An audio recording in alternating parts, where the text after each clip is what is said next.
Lupa subscribe, like, dan share. Oke. Dalam surat Al-Anbiya itu semua ceritanya Nabi dipaparkan, termasuk cerita Nabi Musa, Nabi Harun, Nabi Ayub, semua Nabi. Dan semua Nabi ini punya dikomplain oleh Tuhan. Cara bahasa saat ini dikritisi oleh pilihan sikap yang paling ideal, yaitu Nabi Muhammad Sallallahu Alaihi Wasallam. Yang tidak dikritisi itu hanya satu, yaitu Abdul Anbiya, Nabi Ibrahim saja. Anit tapi millata Ibrahim Hanifah. Hanya itu saja. Sebab itu yang ada wa sholli ala Muhammad wa ali Muhammad kama shollaita ala Ibrahim wa ali Ibrahim. Mau tentang surat Anbiya dijelaskan betapa miskinnya Nabi Ayub. Semua warat kudikan mampu nganti dibuat ning pekarangan ya di luar kampung. Ngono ditinggal bojone sekuwere semua macam-macam sekere. Tapi ketika adeknya bojone usul, ya Ayub kok donga pangeran kersane jenengan sembuh. Ya Nabi Ayub, aku lara pirang tahun? 18 tahun. Sehat piro? 80 tahun. Aku izin ke pangeran. Lara aku wis sehatku diake apa? Jadi dungane ngenteni nek 80 apa?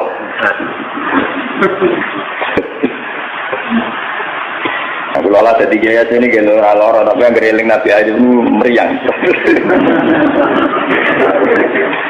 Pengelau itu rasio. Wong loro lagi seminggu gegere ragaruan, padahal sehatnya puluhan tahun pelepak.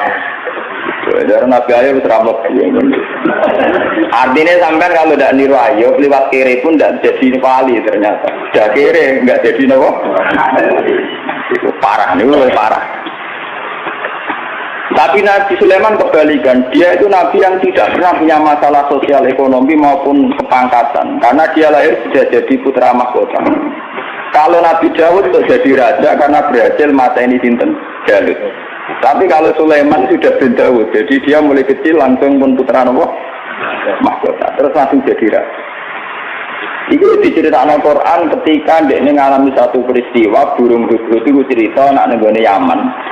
Sabak nu nak sakniki dari Budi Yaman. Yaman nu sing sakniki nu riyen kaum Ad, kaum napa? Ad. Riyen istilah Sabak terus mundur Ad. Badhe kaum Ad dimusnahkan semua terus wong Arab darani Hadramaut kota napa? Mati. Bareng singgoni Sayyid Ali Al-Muhajir, Sayyid Ali Al-Uraidi golongane para habaib, ora darani Hadramaut terus darani napa ya? Ya. Gila nama Yaman itu diambil dari sebagian pinggirannya Ka'bah. Sisi Ka'bah ada yang daerahnya rukun apa? Yaman itu tafa'ul karena arah Yaman. Gila tapi bagian pendapatnya. Walhasil itu cerita saya ini menemukan seorang ratu perempuan yang memimpin kerajaan besar tamliku humba'u tias mingkuli syai'u walaha arsun azime Bilqis itu dalam 7 pintu gerbang. Jadi kamar pribadi ini ning jero ruangan sampai 7 lapis. Sistem keamanan sampai apa? Saking supaya arah hingga tanahnya dia tidak tersentuh oleh musuh sampai 7 apa? Walhasil itu cerita ngoten dari Nabi Sulaiman. Tenan bu ceritamu. Nggih. Ya wis. Tak cek kowe gorok tak ora kan. Walhasil ketika Nabi Sulaiman memastikan bahwa ceritanya itu benar, dikon kirim surat. Iki terone sinten Bilqis, ratune jenenge napa? Innahu min Sulaiman wa innahu bismillahirrahmanirrahim. Allah ta'ala alayya wa tuni napa? Terus kena sebab kaya no surat saat ditompo semua tawalan pangkur madarjiun. Kamu dekat-dekat situ tapi yang kira-kira masih dengar reaksinya Bilqis akhirnya kalau tak niki konsultasi dengan para punggawane. Ini ulqiya ilayya kitabun karim. Aku untuk surat. Innahu min Sulaiman wa innahu bismillahirrahmanirrahim. Walhasil Bilqis akhirnya konsultasi. Abtuni fi amri ma kuntu qati'atan amran hatta tasjid. Abtuni fi amri, coba kami beri saran. Saya tidak akan memutuskan sebelum kamu ini memberi saran. Kata pasukannya Bilqis karena mereka merasa yang terkuat, qalu nahnu ulu quwwati wa ulu ba'sin jadin. Kita ini biasa perang, kita ini orang-orang kuat. Terserah Bilqis memutuskan apa, kami yang jelas kita ini orang kuat, siap perang. Dari Bilqis, tidak, jangan perang dulu, kita tes, kita kasih hadiah. Kalau Sulaiman menerima, berarti dia hanya seorang raja. Kalau dia menolak, berarti dia seorang nabi. Walhasil terus kirim hadiah, wow, 1000 batangan botol emas dikirim teng sinten Nabi Sulaiman. Terus sing cara Siti Jenare sing Sasmita Gaibe niku wong lanang dipacaki wedok, wong wedok dipacaki lanang. Dadi kok cerita Sari Hidayah itu mbek putri Cina sing hamil darani meteng, sing ora meteng, sing ora meteng darani napa? Hamil. Nah, akhirnya untuk walian tadi itu. Engko ceritane model Nabi Sulaiman gara-gara anak Bilqis untuk apa? Walian. Jadi mulai dhisik ku Nabi ya kita soalnya sama lebar menang ya terus nopo ya riyen dengan undang-undang niku kriminalisasi ini mereka Nabi ku langsung di bawah hukumnya pangeran tadi ku lah di bawah hukum negara jadi nasibnya lebih siap padahal cara Siti Jenar kalau Siti Jenar bareng dipanggil Kali Joko dipanggil kamu dipanggil Raden Fata. Siapa Raden Fata? Dia raja di Demak Bintoro, atasan kita semua. Saya ini wali, atasan saya hanya Allah. Saya ini wali, jadi atasan saya hanya Allah. Kalau Allah yang nyuruh saya ke sana. Masih ngomong di bawah Raden Fata. Gue tangkap melet tapi orang bener. Nah, ini kulo itu termasuk setengah wali, setengah wong syariat. Artinya nak bayar fasik, kulo bayar fasik. Tapi kulo sebagai wong sing marang pangeran itu tetap mau ngerasa di atasan. Jadi ku presiden, di bupati. Atasan kulo ya tak anggap dia pangeran. Cuma pangeran di sunnah yang dunia ada bupati, ada presiden. Nah, kulo ngerasa di atasan repot. Kenapa? Walhasil akhirnya ketika Bilqis ngirim hadiah sedemikian rupa nopo 1000 batangan emas Nabi Sulaiman krungu mergo informasi kan gitu dekne gawe nopo konplot 7 partak nopo 9 partak saking emas wis ngono dekne dikawal beberapa pasukan sing numpak kuda. Aku dari dibena nguyah ning kono, dibena ngising ning cuma pelecehan kan.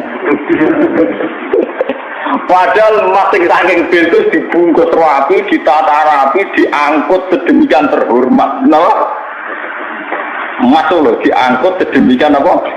Terhormat. Mau mas kawin ero gede 10.000 dihias. Mahar ning Jawa peralatan alat sholat ae gegere lagi ya. Saya mas gram peralatan alat sholat gegere lagi ya. Padahal cara Nabi Sulaiman itu didesain sedemikian rupa, ana kewan-kewan ning kono sing dadi tunggangane para punggawa isih ngisin uyah ning kono. Arep patutane Bilqis langsung meriang. Lah ya Mas iki tak angkut piye ning kene digurung uyah. Meriang. Walhasil akhirnya ketika ketemu Nabi Sulaiman, ketika memberikan hadiah, Sulaiman lebih sombong. Atumi bulani bimal, sama atani Allah khairum mimma atakum bal antum bihadiyatikum. Aku itu suka uang. Mas tuh neng dalan-dalan tak nggo dalan. Tidak sih. Jika buka emas tak nggo. Mungkin gue emas tuh cek temen. Bal antum bihadiyatikum apa? Dan ini ilmu sing kula tiru. Abu Yazid Al-Bistami ulama-ulama dulu itu begitu. Jadi nak ono pejabat ngekek duit ditakon. Duit itu sudah menopo. Ini sambil ini. Nah jadi kan gitu toh. Kita lu pengalaman jinan cara nganggo duit di bangku lo.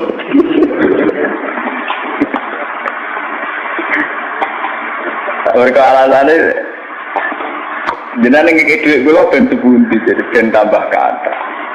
Jinan kayak mawon kesana duit jinan tambah ke atas betul pakai nopo. Kesuwen nak di tompo pulau terus lo dong ada tambah ke atas kesuwen ke duit niki jinan betul malah kesana tambah. Kata, wong jenengan sedekah kula tujuane ben tambah kata.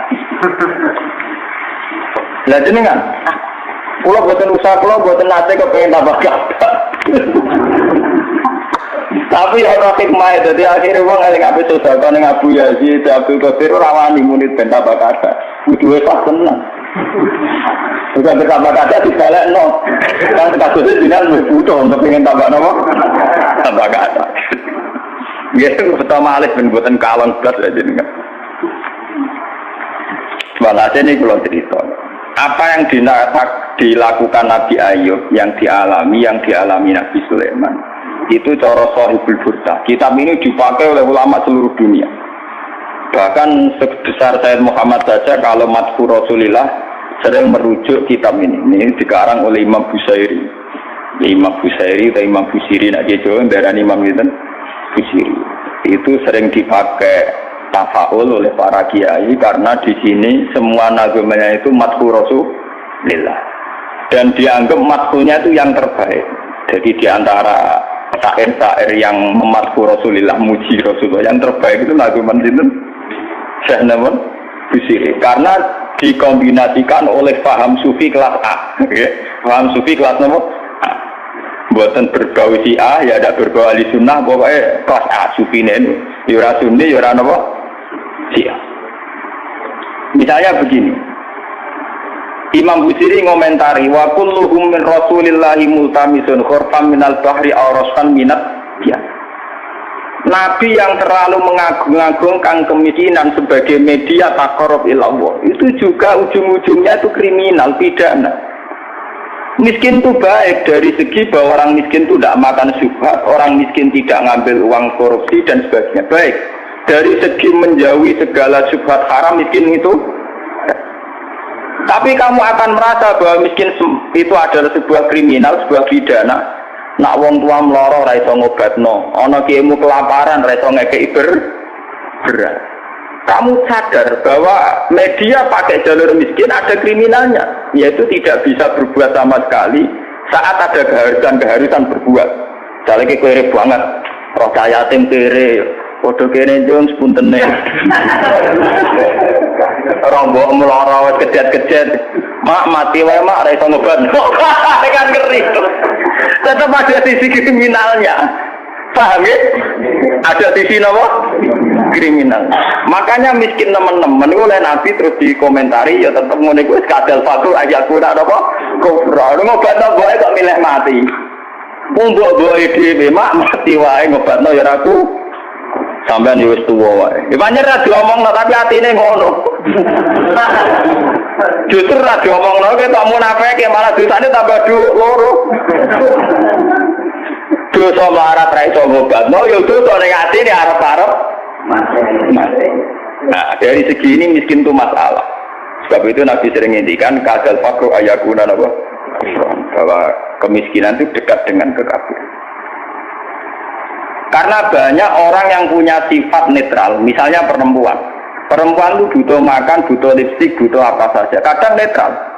Andai kan dia jadi pegawai pos atau PNS, dia mungkin tidak menjual diri karena masalahnya dia itu uang. Yang netral ya, yang tidak soleh betul ya tidak jahat betul ya. Yang masih nopo. Akhirnya ujung-ujungnya dia terjerembab ke dosa menjual diri karena miskin. Dan dia mendapatkannya rezeki hanya lewat itu. Ini termasuk miskin akhirnya menjerumuskan dia ke lembah nawahi. Artinya saya katakan netral begini, andai kan dia dapat rezeki yang lain, itu mungkin tidak sampai sini. Makanya mengecualikan sing soleh kelas A, meskipun miskin dan zina, atau yang mentalnya nakal meskipun juga ya tetap zina. Ini contoh yang netral yang masih dipisah dipengaruhi uang. Banyak contoh-contoh miskin yang akhirnya masalah, yaitu kelihatan di bab jihad. Kabeh sahabat itu nangis. Ketika Nabi mewajibkan jihad dengan perlengkapan perang, itu sahabat-sahabat yang marah mesti nangis. Tawallahu a'yunuhum tafsidu minad dam'i hazanan alla yajidu mayun fiku. Karena perang itu dengan begitu banyak peralatan, energi, persiapan dan sebagainya. Tiap kewajiban perang sahabat yang marah-marah itu nangis. Karena mereka sadar tidak bisa berbuat banyak. Artinya apa? Kalau kamu menjadikan miskin sebagai media taqarrub ila Allah dan itu satu-satunya, ternyata juga banyak mas. Sehingga nggak bisa ditiru. Malah kalaupun ini benar, ya kata yang ngarang Burda itu tetap hikmah. Miskin itu terbaik dari segi tidak makan barang haram, dari segi babil kafi dia baik, tidak makan barang haram. Tapi ada masalah. Lah ini oleh Burda disebut nuqtatul ilm. Apa yang dialami Nabi Ayub hanya sekelumit ilmu, sekelumit hikmah. Begitu juga yang dialami Nabi Sulaiman. Untuk senang Allah saja kok nunggu kaya raya gitu. Mayoritas orang kan tidak kaya. Kalau untuk senang Allah harus kaya dulu, orang nggak bisa senang Allah semua. Karena untuk senang Allah harus kaya. Saya tuh punya banyak tetangga di Sarang, di Rembang, di mana-mana kalau survei. Sebagian masyarakat kiai itu bertahajud, esok mulang Quran, bariku duha, berduha ning madrasah bariku. Sebagian masyarakat yang tidak dolim amat ya, mereka orang baik loh ya. Kecuali wong nakal manjen ra seneng kiai. Nah, kiai ramen ibadah pilih Gus. Dia ora mikir belanja. Orang mikir nawa belanja. Dia tidak mikir uang harian. Artinya ternyata kiai yang mapan juga tidak jadi percontohan yang baik. Karena kemudian masyarakat yang soleh yang tidak mapan menganggap kiai sergap ibadah itu dipenuhi ibadah karena dia berkecukupan. Umpama di era kecukupan Gus, macul sik lagi kelar sholat. Ya bercocok tanam dulu baru kelar ngajar kelar sholat. Intinya, andai kan kiai itu mapan semua, tentu orang akan bilang bahwa mereka tenang ibadah, tenang ngajar karena berkecukupan. Itu juga tidak contoh yang baik, paham ya? Paham ya? Itu juga tidak contoh yang Rasulullah itu tidak begitu semua. Faqad nabiyyi nabi khalqin wa khuluqi walam yudanu fi ilmi walaka. Walam yudanu fi ilmi. Kalau nabi itu bisa dua-duanya. Beliau ketika perang Khandaq, perang Dzatil Usra itu ada cerita paradok dan itu Nabi benar-benar bahrul ilmi, lautan apa? Ilmu. Kita tahu dalam perang itu Sayyidina Utsman itu nyumbang 50 kuda, sekian ratus onta, sekian ratus al-arba'atu alafi dinarin. Kalau tadi hampir 4 miliar. Sumbangan di sini tapi sinten Sayyidina Utsman, Tolha, Zubair. Itu rata-rata sumbangannya di atas 200 juta. Sahabat yang miskin-miskin itu sampai kurma satu saja diisep orang dua, saking miskin. Ada yang bawa kurma satu ikat. Dan dalam perang itu diceritakan Nabi itu saking laparnya itu perutnya diganjil lewat. Lu umpama Nabi itu nakalan, lah apa nggak diwatu nyembelih untuk sitok liver. Kenapa Nabi tidak jalan tinta? Memotong salah satu kuda atau unta, kemudian menyelesaikan masalah kelapa.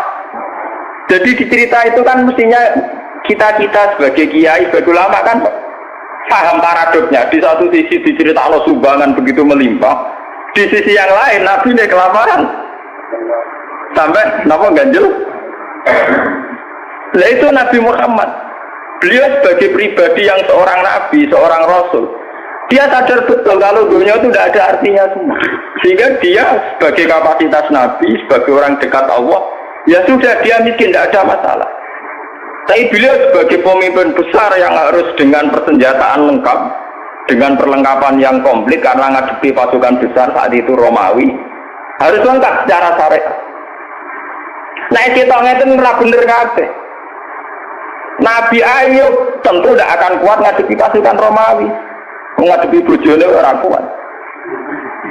Paham ya?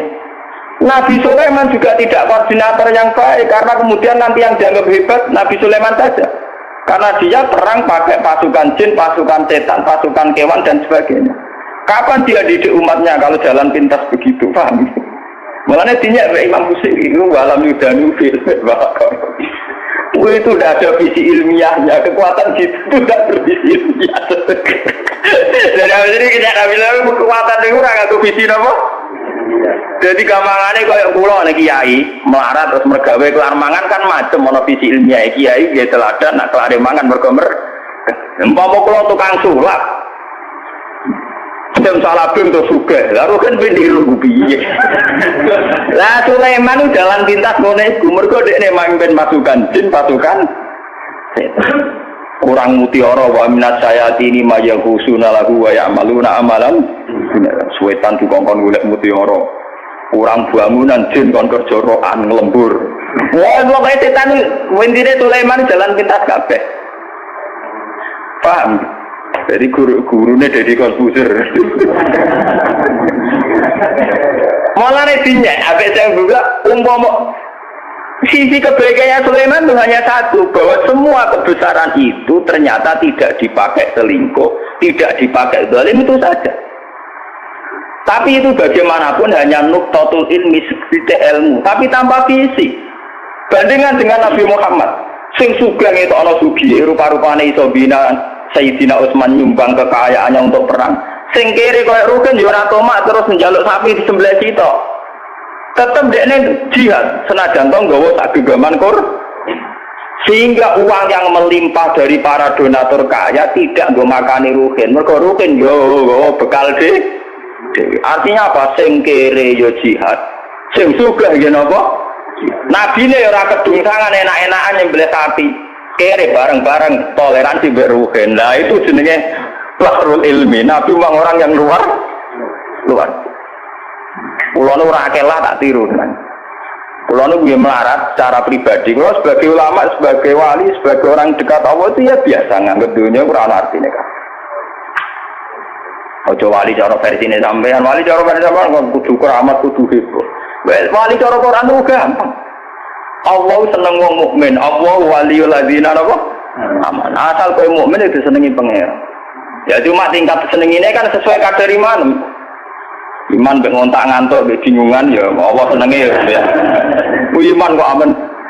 Jadi gamangane ngene lho pangeran wis sampean jagal ini mulai kenal aku, mulai roh donga kok amen cerita kepentingane kowe iku kapan roh kepentinganku dari. Sampeyan donga ora nglapor kepentinganem ya. Kowe tahu donga ngene ya Allah, saya ingin melihat Indonesia yang sergap salat, sergap jamaah kan tak kepenginem yo ra utang sugih. Wah, buat laporan kepentingan pribadi. Allah sebagai zat yang mimpin alam global, kowe iku nyamuk. Pribadi ora penting. Loror, oke. Malah napa? Lor. Kalau balik iman ini. Imam Busiri itu imam yang dianggap cara madhep ning Rasulullah, muji Rasul itu yang paling komplit berdasar ilmu apa? Hakikat. Sehingga visi kayak Sulaiman itu memang ya beliau hanya soleh gitu saja akhirnya. Tapi tidak punya visi ilmiah, visi pembinaan, visi tarbiyah. Bagaimana umat bisa dibina dengan model salafi? Tidak bisa ya. Rai so kowe didik umat sebagai ulama kiai terus didonga apa terus duit teko dhewe dikirim jin. Emas batangan dikirim.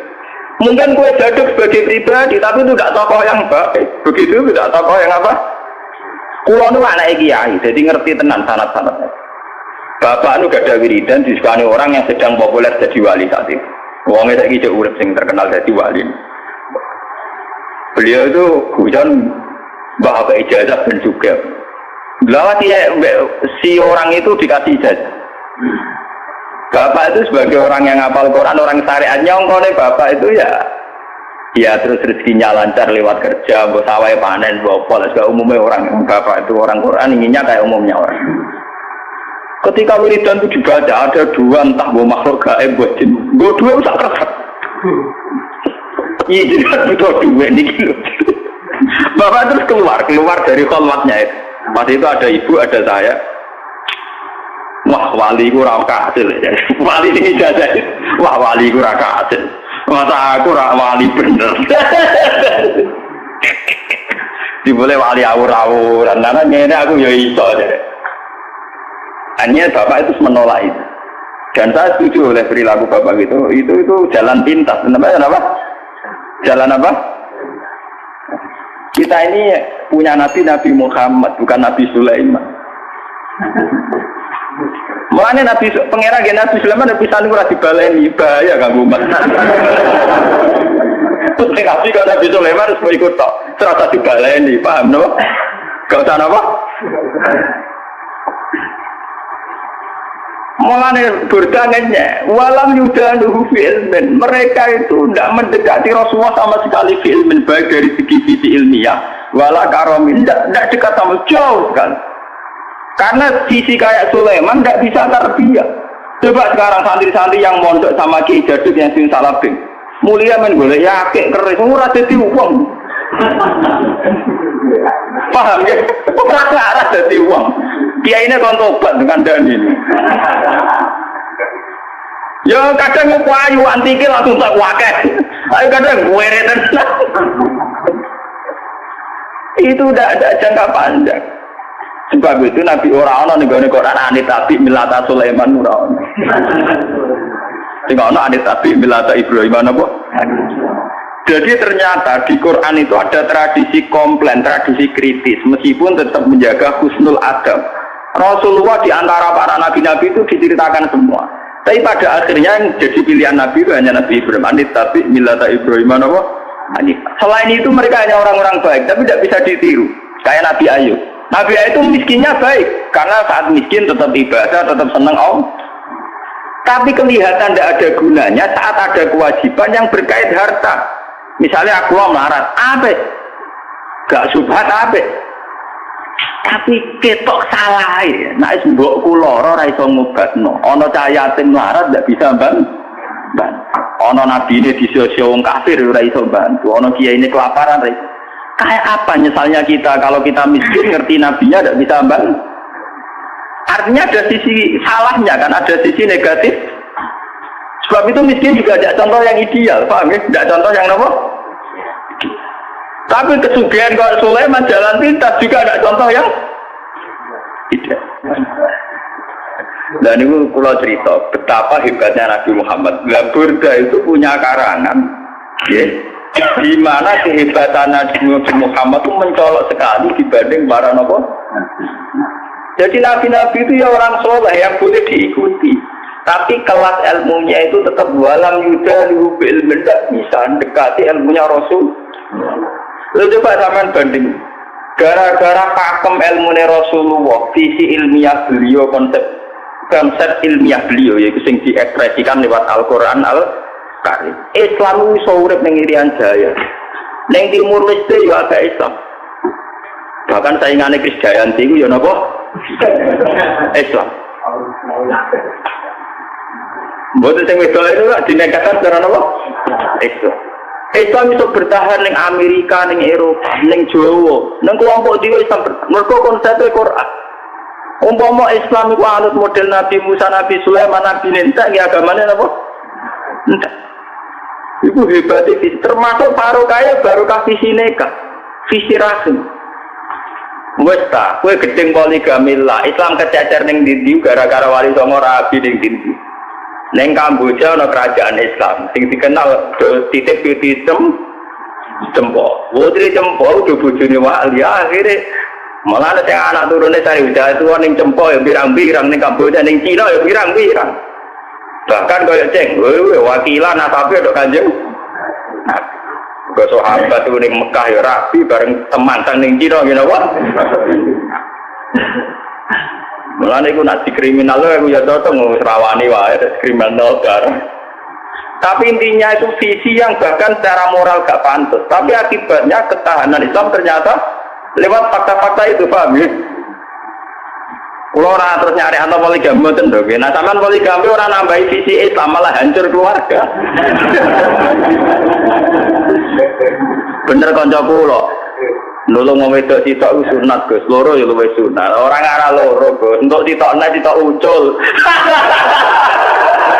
Jadi gak sitok nulung wong loro, mergo sing sitok apa? Empah.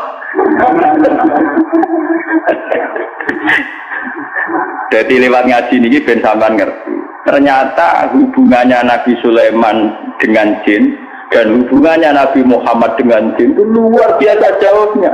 Sitok bermental kapitalistik iki wong kerja golek mutiara golek inten. Ambek Nabi Muhammad kenal jin tidak wah itu luar biasa Nabi. Malah kula tambah suweneng Nabi Muhammad. Wah semoga tenan Nabi ku. Kula tambah bangga. Sampeyan tak warai darane bangga. Ora mau jumlah maca selawate ra barbar, gak tahu paham. Terus ngono ujung-ujungnya kabul kaca. Wah, boleh nyelawati Nabi kompensasional toh.